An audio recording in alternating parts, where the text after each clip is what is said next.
So now we'll get a slight reprieve from dealing with the calculations of molarity. And what we're going to look at, calculations of moles. And what we're going to look at here is a little bit some solubility aspects, particularly with respect to water. So water is an interesting molecule in that it is bent, which we hopefully remember now from multiple tests and background information and other places. And that bent shape is then further kind of explored because oxygen, being more electronegative than the hydrogen, is actually drawing the electrons towards it in each of those bonds. This means that oxygen, that oxygen has a very large partial negative charge associated with it, and the hydrogens are a very large positive charge. That differential in charge is what can help us explain a lot of water's properties, in addition to its shape being bent. But one of the big things that does is that when we now look at water as a liquid, that each of those molecules will align to minimize that charge as much as possible. So if we take a look at that topmost interaction, we have that very large partial negative from our oxygen aligning with a very large partial positive from our hydrogen. This creates a relatively strong interaction. Okay, and this is an interaction. This is not a bond. Okay, and I know that may seem contradictory because when you look at the terms, it's now referencing those as hydrogen bonds. Hydrogen bonds is a horrible term because it is referencing the interaction between hydrogens that are bonded to electronegative elements, hence the term hydrogen bonding. However, the actual interaction itself is not a bond. Okay? This is confused very often by biologists, believe it or not. So, it's not a bond, it's a very weak, or it's a very strong interaction, but you may hear people call it a weak bond. It's not a bond if you're going to look at it on that scale of interactions, which we haven't talked about yet. We talk about in the fourth unit. It ends up being kind of middling as far as strength. So why is it important? Well, that strong interaction has the ability to take a substance like salt, which is made up of sodium and chlorine. And here we can take a moment for you to think about and pause with this question.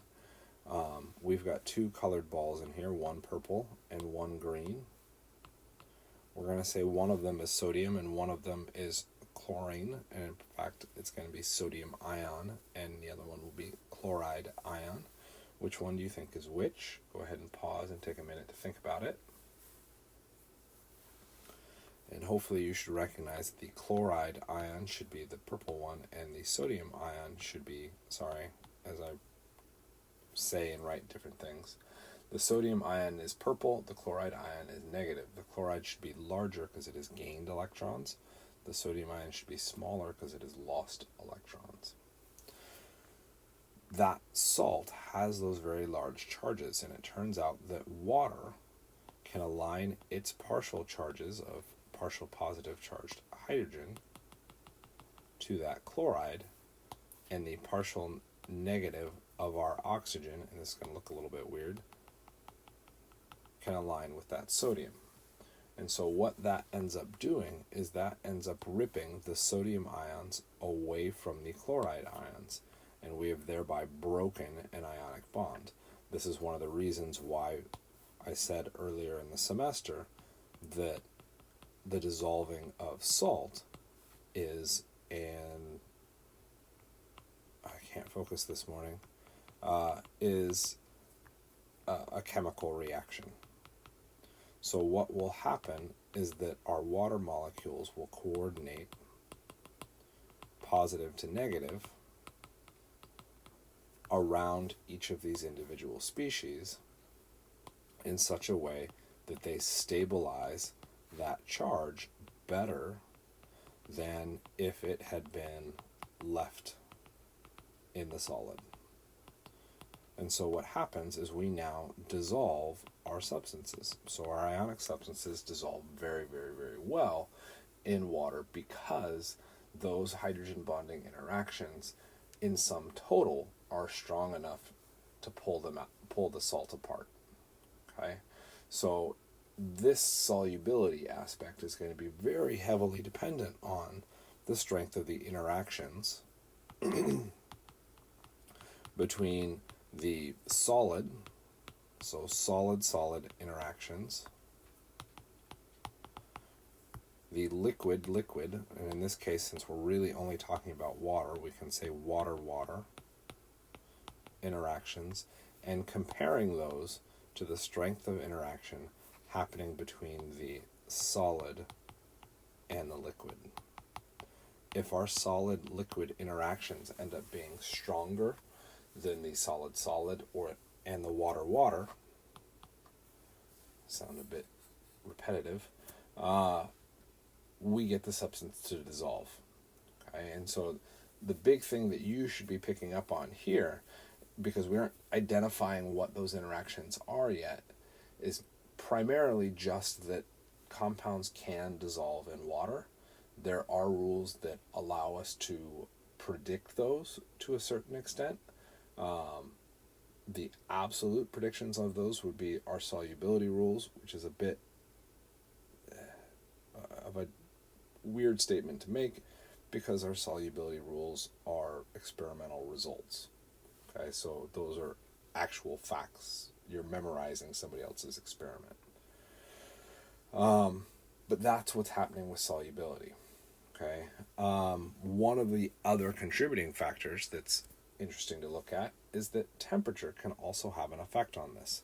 Because remember, as we're going through to dissolving these things,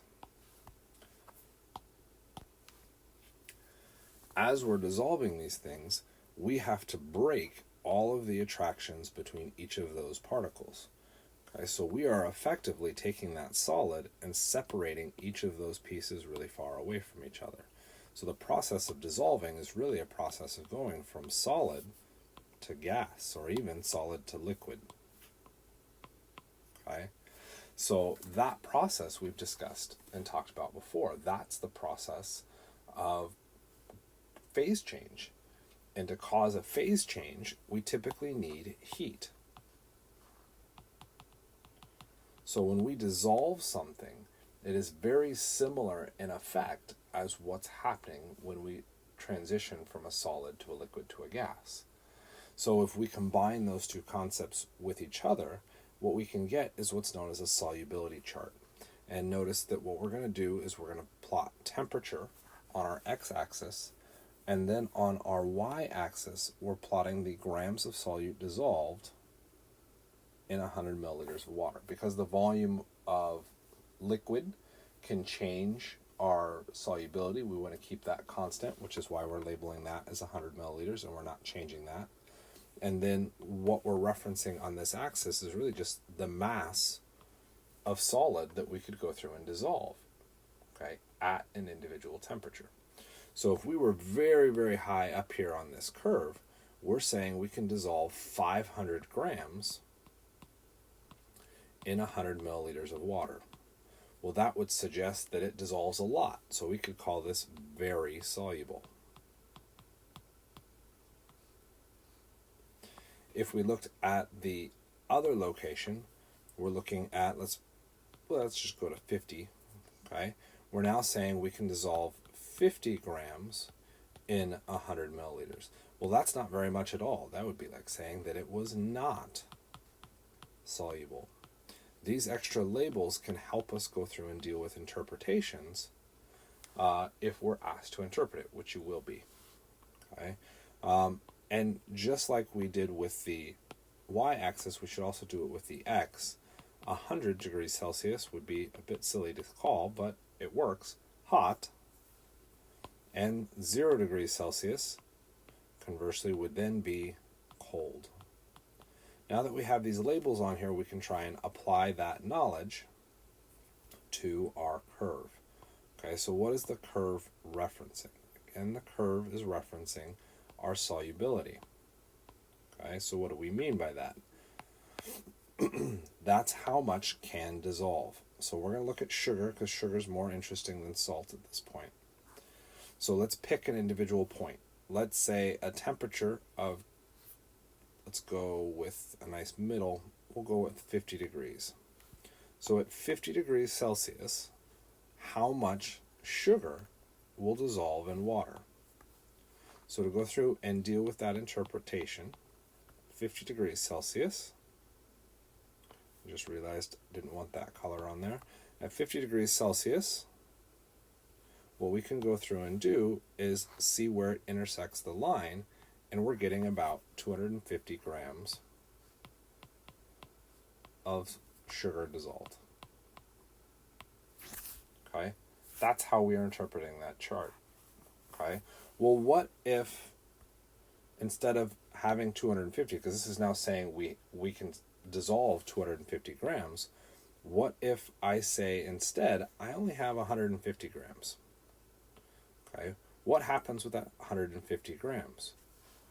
Okay, well, I said at 50 degrees, my max dissolved is 250. If I only have 150 grams at that temperature, I'd be looking at a point on my curve right about here. Okay, well, what does that mean? Okay, on the curve, I could still dissolve a whole bunch more sugar. So if I have 150 grams of sugar, what I'm saying is that the solution that I created, the solution is unsaturated. Okay, that saturated solution would be the green line. Our green line, as long as we're on that line, we're generating a saturated solution. Okay, so let's change the temperature again. Let's say instead of being at 50 degrees, I jump up to 80 degrees. What would be the saturated amount of sugar that could dissolve?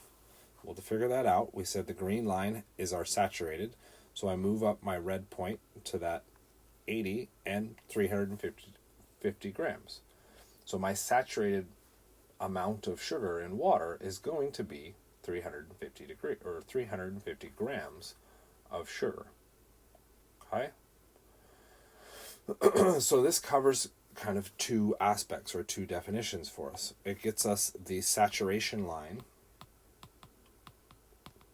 and it also tells us what that area underneath the curve is, and that area, well, we're just going to color code that as something else, is now our unsaturated.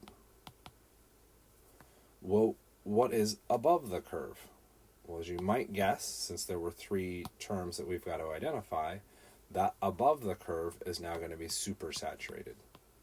Okay, and what that means is we've added more sugar to water than it can physically hold. Okay, and you might be like, well, if it can't physically hold it, then that doesn't ever happen. Okay, well, here's a simple experiment for you. Okay, and since you may very well be stuck at home, you can test this and prove this for yourself. Just be careful, okay, going through and doing this if you're really going to attempt it. So what I'm going to recommend you do, and I'm going to make the assumption that this chart is roughly correct, is that what I want you to do is to go through and boil some water.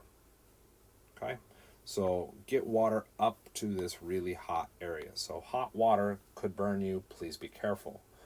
Okay, so if we get up to that hot water, and let's make a recommendation of 100 milliliters, and what you're going to do is dissolve 500 milliliters or 500 grams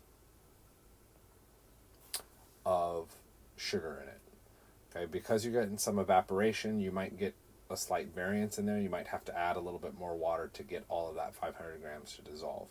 But try and make sure everything is super hot and get your 500 grams of water in there. Okay, so it might be closer to 450. Okay, but dump tons of sugar in there. Okay, tons, don't do tons. You can always change these volumes or the volume of water so that you don't have to do so much sugar.